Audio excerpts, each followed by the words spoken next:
Hello, everybody. This is Freakin' Rican News Network. Today, I'm gonna bring you some stories about accountability and people that do things and the people around them that don't say anything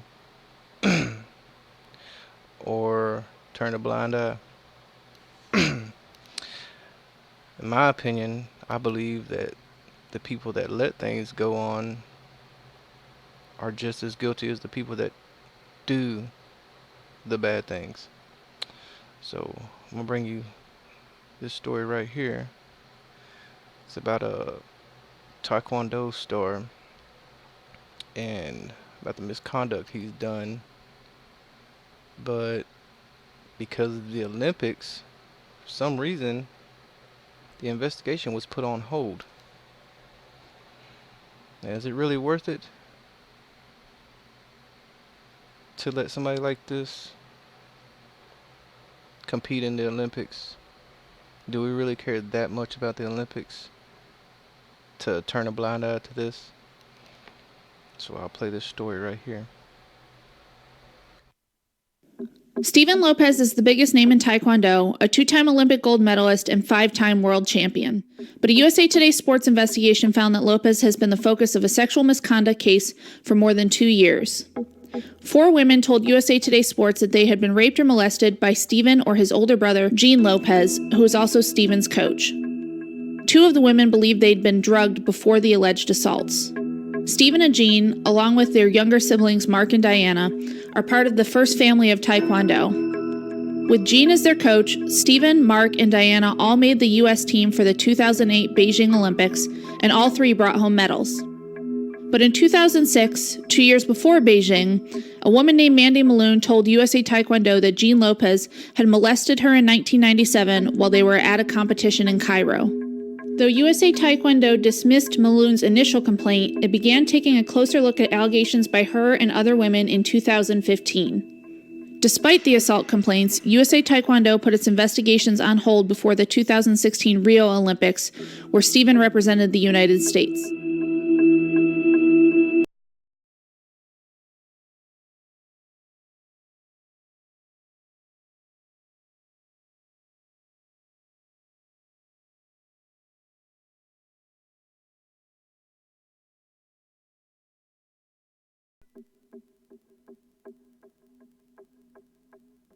While no hearings were held before Rio, a USA Taekwondo investigating attorney alerted the FBI and local law enforcement officials in the Lopez's hometown of Sugar Land, Texas, to the allegations.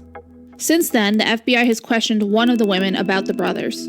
USA Taekwondo has since turned its investigation over to the newly opened U.S. Center for Safe Sport, an independent agency created by the U.S. Olympic Committee to handle abuse complaints in the Olympic movement.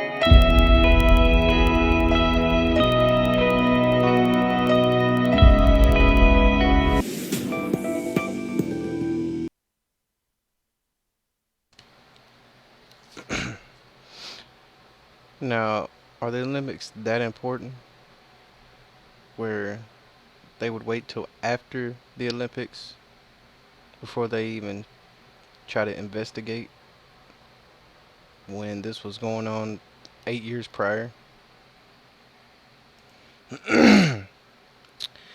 And here's another one. I'm pretty sure a lot of you know who this guy is. Listen to this story. Inappropriately touched an 11-year-old child actress who was working with him on a film in 2003. and it caused lifelong damage. According to a new lawsuit, Sizemore is being sued in Utah by Kirsten Pike, who claims Sizemore groped her on set when she was 11 years old during production of the movie Born Killers, in which they were both starring. The suit alleges Sizemore touched the girl underneath her underwear during a scene and placed his finger in her private parts.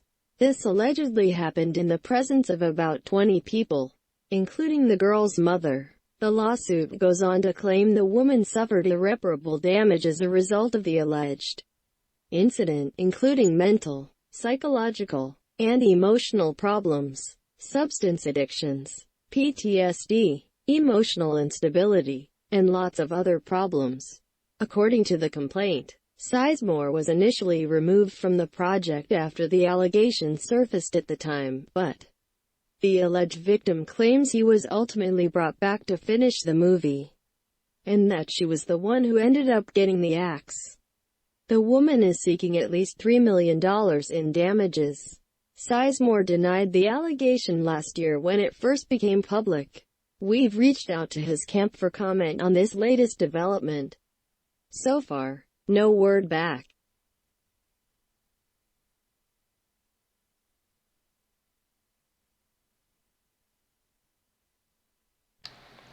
So, I'm sure a lot of y'all have seen this man in some movies.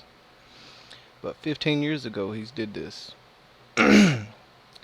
And here it is again where they turn a blind eye, bring him back for the movie, and let the little 11-year-old girl, I guess, fired her. But what's even more disturbing is the parents knew about it, and they didn't do anything.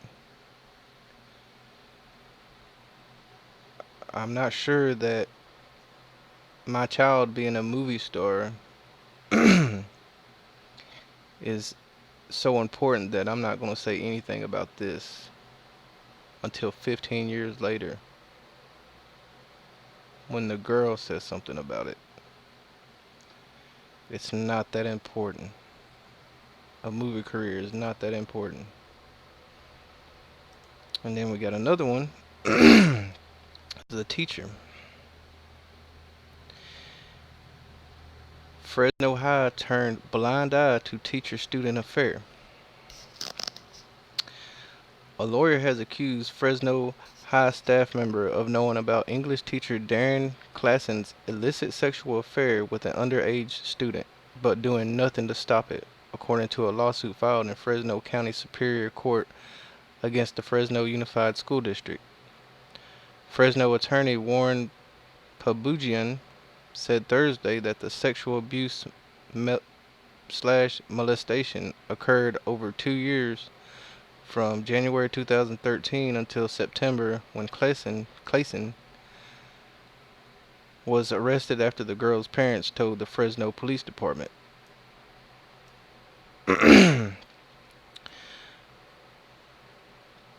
Pabugian represents Classen's victim, who is identified only as LP in the lawsuit. She is now 18 and has since graduated from Fresno High. Pabugian contends Classen was having sex with her inside his classroom 3 to 5 times per week. 3 to 5 times per week, people. The victim seeks unspecified damages for alleged negligence, sexual battery, negligent supervision of Classen, sexual harassment, and sexual misconduct. In April, Classen, 46, pleaded no contest to 5 felony counts of unlawful sex with a minor and agreed to spend 5 years and 8 months in prison. As part of the plea deal, Classen has to register as a sex offender.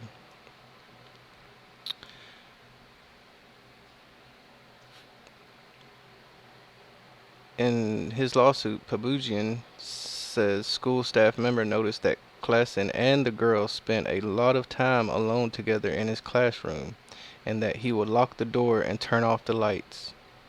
School staff members also saw the girl sitting on Classen's lap or with his arm around his shoulder when the two were alone in the classroom.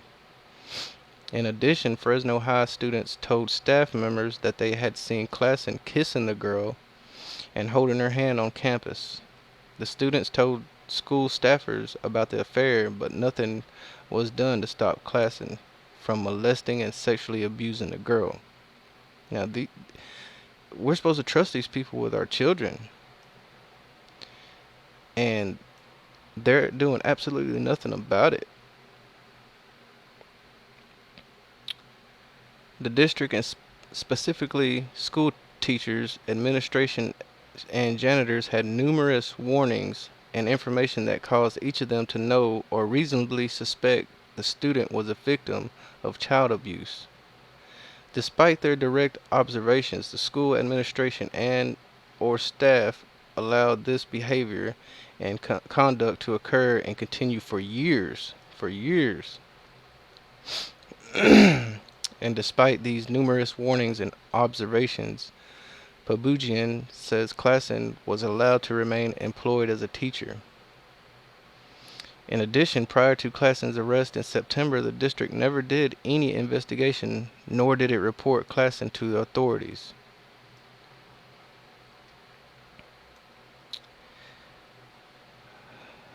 This is crazy. So he started having a relationship with her when she was a 15-year-old freshman. She said the first encounter was in his classroom. She told detectives it was the first time she had sexual relations with anyone. The affair then escalated to having sex with Klassen 3 to 5 days a week.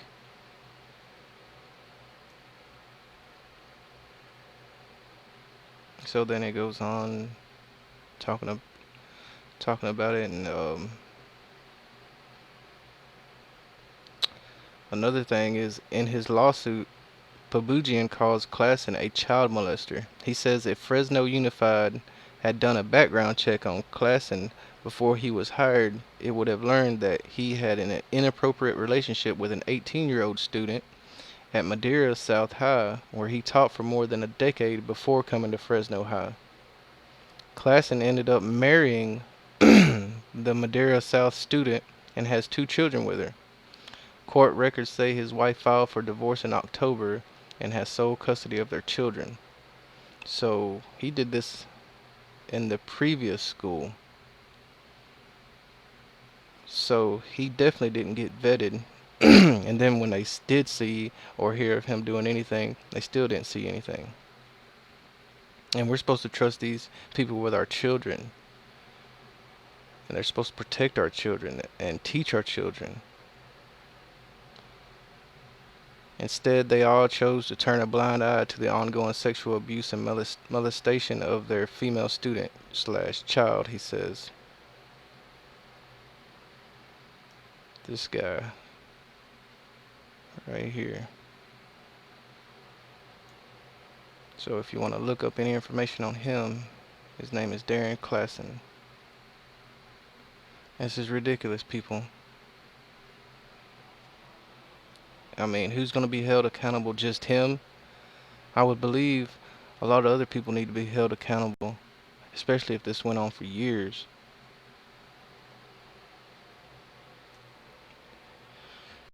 Alright, everybody. That's another story. I'll talk to you guys later. This is Freakin' Rican from Freakin' Rican News. Peace.